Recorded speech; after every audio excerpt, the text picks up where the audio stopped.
আসসালামু আলাইকুম সবাইকে। সবাই কেমন আছেন? আজকে আজকে আমি একটা বই পড়ব। বইটার নাম হচ্ছে স্বাধীন বাংলাদেশের অভ্যুদয়ের ইতিহাস।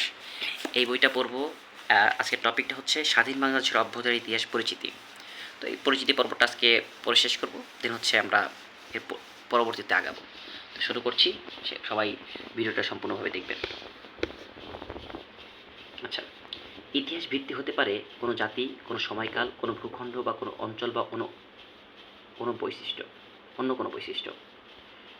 স্বাধীন বাংলাদেশের অভ্যুদয়ের ইতিহাস হলো 1947 সাল পরবর্তী তৎকালীন পাকিস্তানের অধীনে পূর্ব পাকিস্তানের জনগণের সংগ্রাম ও স্বাধীনতার ইতিহাস। সুদীর্ঘ 23 বছর এই অঞ্চলে মানুষ পাকিস্তানিদের শাসন, শোষণ ও বঞ্চনার শিকার হয়েছে। মূলত পাকিস্তানি ঔপনিবেশিক টাইপের শাসনই বাংলাদেশের অভ্যুদয়কে অনিবার্য করে তোলে। একথা বিবেচিত যে 1947 সালে ভারতের স্বাধীনতা আইনের পরে দ্বিজাতি তত্ত্বের ভিত্তিতে পাকিস্তান গঠিত হয়। বর্তমান বাংলাদেশ তখন পূর্ব পাকিস্তান নামে পরিচিত ছিল। পূর্ব পাকিস্তান নামে পরিচিত ছিল।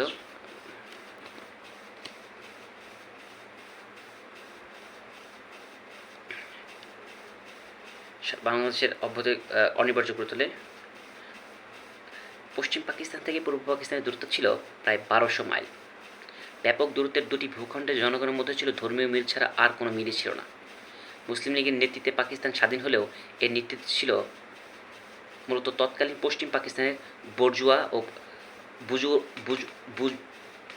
বুর্জোয়া ও পরবর্তীতে সামরিক বাহিনীর হাতে।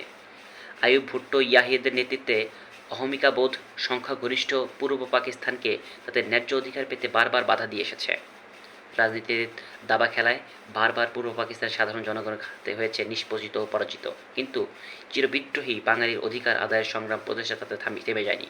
যদিও তাদের হয়েছে এই বিদ্রোহের বিরতি এসেছে, সে ঔপনিবেশিক বিরোধী আন্দোলনের সাফল্যের প্রেরণা থেকেই। বাংলাদেশ জনগণ যে বিদ্রোহ চরিত্রের তার মূল ঐতিহাসিক বর্ণনা থেকেও দোজক নামে অব্যাহত করেছিল, তাকে বাংলার জনগণ দামিয়ে রাখবার কোনো প্রচেষ্টাই শেষ পর্যন্ত সফল হয়নি।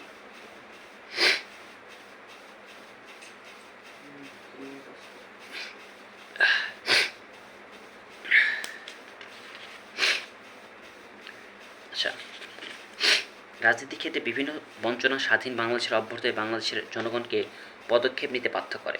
সংখ্যাগরিষ্ঠ জনগণ হওয়ার সত্ত্বেও গণতান্ত্রিক রীতি অনুযায়ী সেখানে সমগ্র পাকিস্তানের নেতৃত্ব পূর্ব পাকিস্তানের হাতে থাকার কথা। তার পরবর্তী রাজনৈতিক নেতৃত্বের ক্ষেত্রে পশ্চিম পাকিস্তানেরা বাংলার জনগণকে বাঁকা চোখে দেখতে থাকে। দুঃখিত। সম্পর্ক শাসনতান্ত্রিক আয়োজন পাকিস্তানকে ঘিরেই আবর্তিত হতে থাকে। ভারত বিভক্ত হওয়ার পর পূর্ব বাংলা সংখ্যাগরিষ্ঠ এলাকা হওয়ার পরেও পাকিস্তানের রাজধানী করা হয় করাচি, পরবর্তীতে ইসলামাবাদ, যেখানে তৎকালীন করাচিতে রাজধানীতে উন্নতিকরণের ব্যয় ধরা হয় 200 কোটি টাকা। ইসলামাবাদকে উন্নতিকরণের ব্যয় ধরা হয় 20 কোটি টাকা। সেখানে ঢাকা উন্নতিকরণ ব্যয় করা হয় 2 কোটি টাকা। 1954 সালে ভাসানী শেরে বাংলা। আচ্ছা, আজকে আর পড়বো না। সো আজকের ভিডিওটা এই পর্যন্তই রাখতে চাচ্ছি।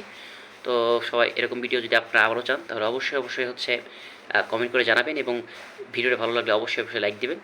আর চ্যানেলে নতুন হয়ে থাকলে অবশ্যই সাবস্ক্রাইব করবেন। ধন্যবাদ সবাইকে। আসসালামু আলাইকুম রহমতুল্লাহি ওয়া বারাকাতুহু।